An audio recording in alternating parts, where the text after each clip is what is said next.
Hai Nakama Squad, kembali lagi bersama Nakama Aquatics. Jumlah produksi perikanan dunia di tahun 2022 memang lebih besar angkanya ketimbang di tahun 2021. Pasalnya, pada tahun lalu produksi perikanan total di seluruh dunia mencapai angka 184 juta metrik ton. Lebih banyak sekitar 8 juta ton dibanding di tahun 2021 yang mencapai 178 juta metrik ton.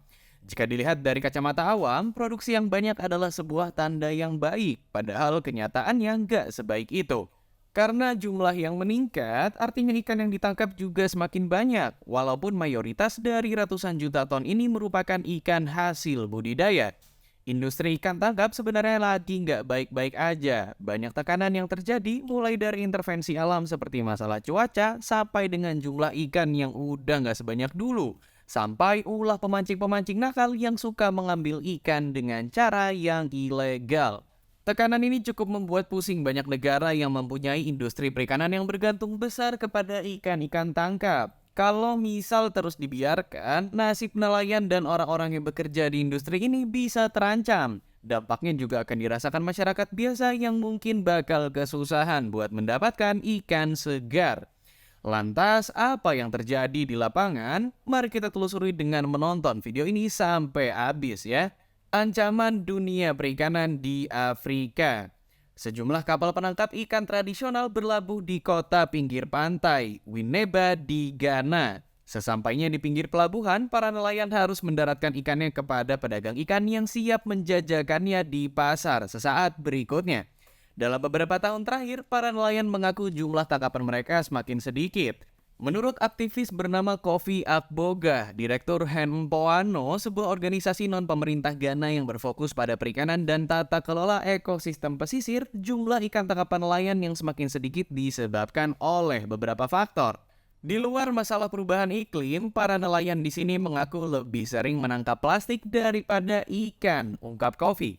Masalah seperti penangkapan berlebih, polusi plastik, suhu air yang semakin hangat, dan rusaknya habitat ikan secara nyata mengacak-acak stabilitas industri perikanan tangkap di Ghana selama beberapa tahun terakhir. Jika dibiarkan, pada tahun 2050, Ghana bisa kehilangan sekitar 20% dari total tangkapan ikan yang bakal berdampak besar bagi kehidupan masyarakat. Para nelayan jelas akan mendapat nafkah yang lebih sedikit, harga ikan menjadi melambung tinggi, ketersediaannya terbatas, dan buruknya warga akan kehilangan sumber makanan yang paling vital. Masyarakat Ghana bisa dibilang adalah pemakan ikan, karena dari data United States Department of Agriculture, konsumsi ikan warga Ghana bisa mencapai 60% dari seluruh menu makan yang mereka konsumsi. Banyak negara Afrika Barat yang menghadapi peristiwa serupa. Pada tahun 2050, Republik Demokratik Kongo, Pantai Gading, Guinea Khatulistiwa, Gabon, Liberia, dan Sao Tome dan Principe menghadapi kenyataan jika potensi tangkapan dari tempat penangkapan ikan mereka menurun sebesar 30% atau lebih karena perubahan iklim. Pada tahun 2100, tangkapan ikan bisa turun lebih dari 40% di Pantai Gading, Ghana, Liberia, dan Sao Tome dan Principe. Dampak tersebut juga bisa dihadapi oleh negara-negara di pantai Afrika Barat.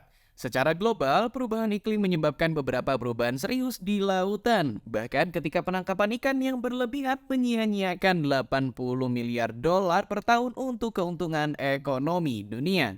Lautan menjadi lebih hangat dan lebih asam karena menyerap karbon dioksida dari atmosfer.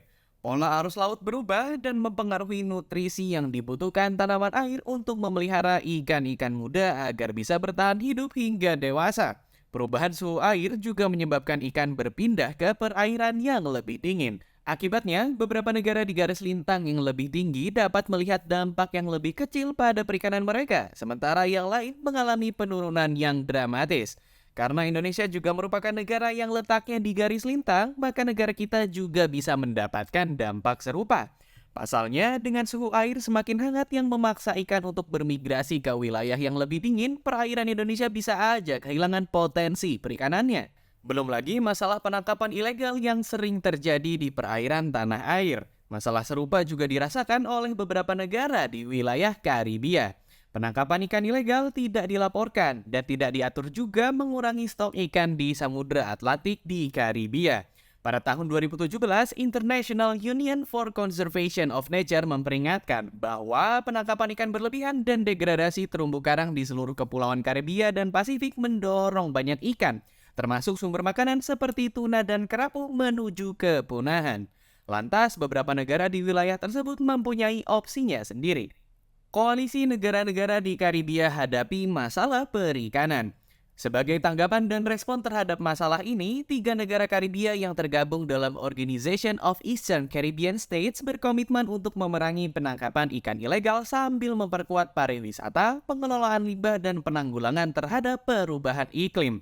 Grenada, Saint Lucia, dan Saint Vincent dan Grenadines berdekatan secara geografis dan telah bekerja sama untuk mengembangkan perencanaan tata ruang laut sebagai cara mengelola sumber daya laut dan pesisir mereka secara berkelanjutan.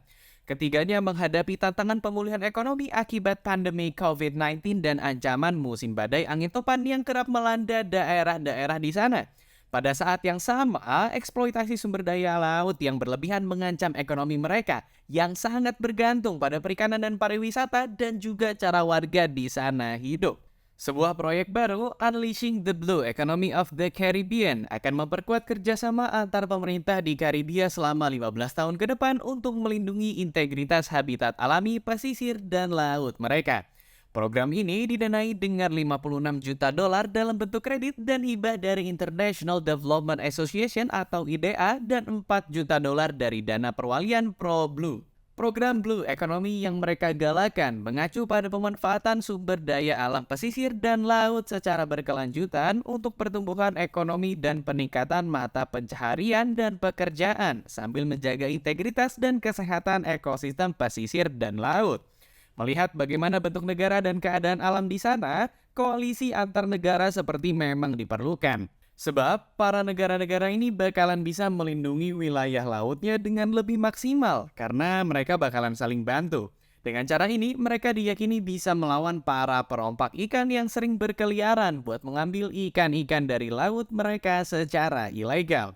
Demikian pula, kebijakan dan pengelolaan bersifat regional untuk pariwisata dan pengelolaan limbah dapat mendorong pemulihan kawasan dan melindungi stabilitas, integritas, dan kesehatan ekosistem pesisir. Tujuan utamanya adalah untuk membantu potensi wisata di daerah sana bertransisi ke pariwisata bernilai tinggi yang memiliki dampak lingkungan yang lebih kecil. Aquaculture, seperti budidaya makanan laut dan rumput laut, memiliki potensi untuk menciptakan lapangan kerja baru. Program ini akan berinvestasi pada bisnis yang dimiliki dan dikelola perempuan sebagai pihak yang memang paling terpukul oleh pandemi. Melalui program hibah pendamping regional, program ini juga akan memberdayakan perempuan di sektor perikanan dengan memberi mereka akses ke asuransi perikanan risiko iklim fasilitas aquaculture Laut Karibia yang melindungi mata pencaharian jika terjadi cuaca ekstrim. Fase pertama proyek telah diluncurkan dan fase berikutnya secara bertahap akan menambah negara-negara Karibia lainnya selama 15 tahun. Dengan cara ini, ketiga negara di Karibia mempunyai opsi dan perlawanan terhadap masalah-masalah yang mereka hadapi. Lalu bagaimana dengan masalah yang ada di Ghana? Apakah pemerintah sana juga punya opsi dan solusinya? Hutan mangrove untuk selamatkan perikanan Ghana. Di Afrika Barat, Ghana akan menanam bakau untuk menghidupkan kembali habitat ikan dan melindungi pesisirnya melalui program percontohan mangrove blue carbon senilai $13,5 juta. Program yang didukung oleh IDA, dana perwalian ProBlue, dan perusahaan energi asal Denmark, Ørsted. Melalui program ini, pihak terkait akan menanam dan memelihara 3.000 hektar pohon bakau di sepanjang pantai selama 20 tahun ke depan. Mangrove tumbuh subur di air, melindungi garis pantai, dan menyimpan lebih banyak karbon daripada hutan di darat. Mereka juga menyediakan nutrisi dan perlindungan bagi ikan-ikan yang masih berusia muda, yang pastinya dapat membantu memulihkan populasi ikan. Dilansir dari American Museum and Natural History, hutan mangrove atau bakau memang menjadi daerah vital bagi pengembangan ekosistem ikan di pinggir pantai. Mangrove menyediakan tempat berkembang biak yang ideal bagi sebagian besar ikan, udang, kepiting, dan kerang lainnya di seluruh dunia. Banyak spesies ikan seperti barakuda, tarpon, dan snook mencari perlindungan di antara akar bakau saat remaja, mencari makan di padang lamun saat mereka tumbuh, dan pindah ke laut terbuka saat dewasa. Ghana juga telah bergabung dalam program pengelolaan wilayah pesisir Afrika Barat atau WACA yang mendukung perikanan dan upaya untuk mengurangi erosi pantai, banjir, dan polusi, sehingga mempromosikan perikanan berkelanjutan di 9 negara.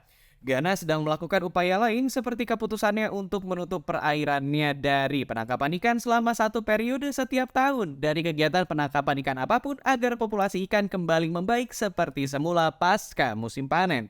Cara ini dinilai bisa berhasil dan paling baik untuk dilakukan karena beberapa wilayah di Indonesia juga melakukan hal yang serupa. Contohnya ada tradisi lubuk larangan di Sumatera Barat, di mana warga akan melakukan panen ikan selama 1 tahun sekali. Setelah itu, mereka nggak mengizinkan siapapun untuk menangkap ikan di daerah yang sudah mereka sepakati agar populasi ikan bisa membaik secara natural. Di perairan Ende, Nusa Tenggara Timur, cara serupa juga diberlakukan. Para nelayan akan menutup beberapa wilayah perairan yang menjadi habitat gurita selama beberapa bulan dalam setiap tahunnya untuk membiarkan gurita memulihkan populasinya. Peraturan ini sangat ketat dan diikuti oleh hampir semua nelayan. Jika ada yang melanggar, hukuman pasti menanti.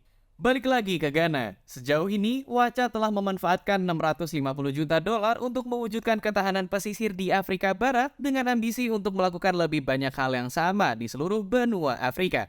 Tujuan ini dapat dicapai di bawah program ekonomi biru Bank Dunia untuk Afrika Bertahan atau BE4RAP yang bertujuan untuk meningkatkan program-program yang berhasil untuk wilayah pesisir yang sehat dan produktif, yang meningkatkan ketahanan masyarakat terhadap perubahan iklim, ketahanan pangan, dan ekonomi nasional. Ghana secara serius ingin melindungi aset terbesarnya, yaitu laut, lewat program-program yang diharapkan bisa menyelamatkan mereka dari krisis perikanan. Indonesia mestinya harus melakukan hal yang sama, karena negara kita juga merupakan negara kepulauan dengan potensi perikanan tangkap yang sangat besar. Jangan sampai anak cucu kita jadi sulit makan ikan, karena ikan di laut Indonesia udah pada kabur semua. Kesimpulannya, dari Ghana dan Karibia hingga Pasifik Selatan dan di seluruh dunia, melindungi dan berinvestasi pada sumber daya alam pesisir dan laut akan memberikan keuntungan bagi negara, masyarakat, keanekaragaman hayati, dan iklim. Komitmen dan dana besar memang harus dikorbankan agar tujuan kita di masa depan bisa terwujud dan dunia tetap menjadi tempat tinggal yang bisa memberi manusia apa yang dibutuhkan.